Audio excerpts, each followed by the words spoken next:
Eu li Sangue Dourado e eu quero começar esse vídeo falando que o livro é bom, ok? Guarda essa informação, o livro é bom. Porém, me pegou muito uma questão da escrita da autora, de escolhas de escrita que ela fez. Porque pareceu pra mim uma escrita muito rápida, pareceu o resumo da história que eu tava lendo aqui. E isso faz sentido, é uma escolha de escrita que ela fez porque esse livro se passa num período de tempo muito grande. E aí a gente não vê o contínuo desse tempo todo, a gente vê pedaços e momentos desse período. O que aí fez parecer pra gente que tá lendo que tá faltando pedaços da história. E não faltando pedaços no sentido de momentos que eram importantes, mas faltando pedaços do desenvolvimento da personagem que a gente tá acompanhando. No começo eu achava que tinha caído naquele problema de quando você tá trazendo uma personagem que ela vem de uma opressão muito grande, ela se rebela contra os poderosos no poder, que é um desenvolvimento, uma construção de consciência social muito rápido, do tipo que não acontece na vida real. A gente não para pra perceber isso, mas construção de consciência, ela precisa de muito conhecimento, precisa de muita maturação, muitos processos lentos que vão acontecendo ao longo do tempo da personagem. O personagem das pessoas, enfim, aqui é uma personagem. E aí esses livros tendem a querer acelerar esse processo pra mostrar pra gente de forma didática como é que ela vai percebendo as coisas. Mas, de novo, de se ir percebendo as coisas pra daí criar um processo de empoderamento é um período de tempo muito longo. E nos livros acaba acontecendo muito rápido e sempre me deixa meio incomodado com isso. Mas aí eu percebi que não era que isso tava acontecendo rápido. Isso tava acontecendo num período de tempo muito longo que a gente não tava acompanhando. E, de novo, é uma escolha de escrita. Nada contra a autora, nada contra a história, mas no processo de escrita você tem que fazer escolhas que podem ou podem não combinar com o leitor. No meu caso, não combinou muito. Eu bem achei que esse livro podia ter umas 150, 200 páginas a mais. Mas, de novo, é um tamanho padrão de livros pra talvez se encaixar dentro do mercado, ou talvez se encaixar dentro do que as pessoas esperam do livro. Eu gosto de livros grandes. Pra mim, esse livro podia ser muito maior do que ele foi. Mas, de novo, escolhas que têm que ser feitas. Mas aí me pegou pensando nisso. E se for uma escolha feita,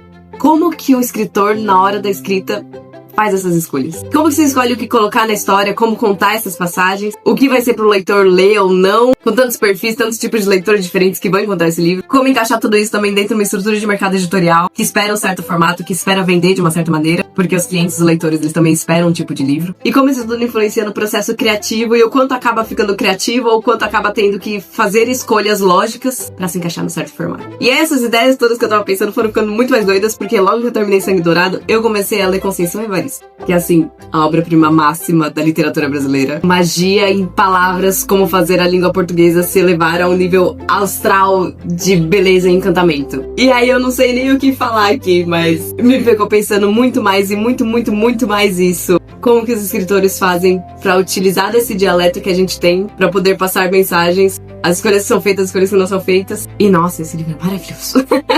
Aqui são contos, são histórias tão diversas e interessantes, todas elas. E aqui cada personagem ele passa tão brevemente pela gente, mas são histórias tão impactantes que eles acabam ficando com a gente por muito mais tempo. E eu acho que principalmente pelo modo como essas histórias são contadas pra gente, pelo modo como ela escreve essas histórias. E aqui teve também esse processo de escolha, de escrita, como se faz, como não se faz, e eu acho que em determinado momento ela percebeu que a língua portuguesa limitava muito o processo criativo dela. Então ela começou a criar palavras novas. E isso mostra como o português é uma língua linda e fluida e maravilhosa. E que dialetos e línguas, elas são meras ferramentas pra gente usar. Que a gente vai criando, que a gente vai moldando, que precisam passar as mensagens que a gente quer passar. E aí a escolha de escrita da autora também, de como utilizar essa ferramenta. Então não sei muito bem o que falar, só estou sentindo muitas coisas. Esse vídeo não é pra mostrar como o escritor faz bem o trabalho dele de escrita e outro não faz. Os dois livros são bons de maneiras diferentes. São dois processos de escolha de escrita diferentes, mas que me pegou pensando a mesma coisa. Vocês, escritores, como vocês fazem essas escolhas? Como que vocês sabem a maneira como vocês têm que passar as mensagens que vocês querem passar? E como que vocês fazem isso tudo caber em livrinhos? Enfim, sigo maravilhada pela escrita, sigo maravilhada por palavras, cada vez mais e principalmente agora mais ainda, e só me pego cheio de reflexões, como eu costumo fazer quando eu termino uma leitura muito boa.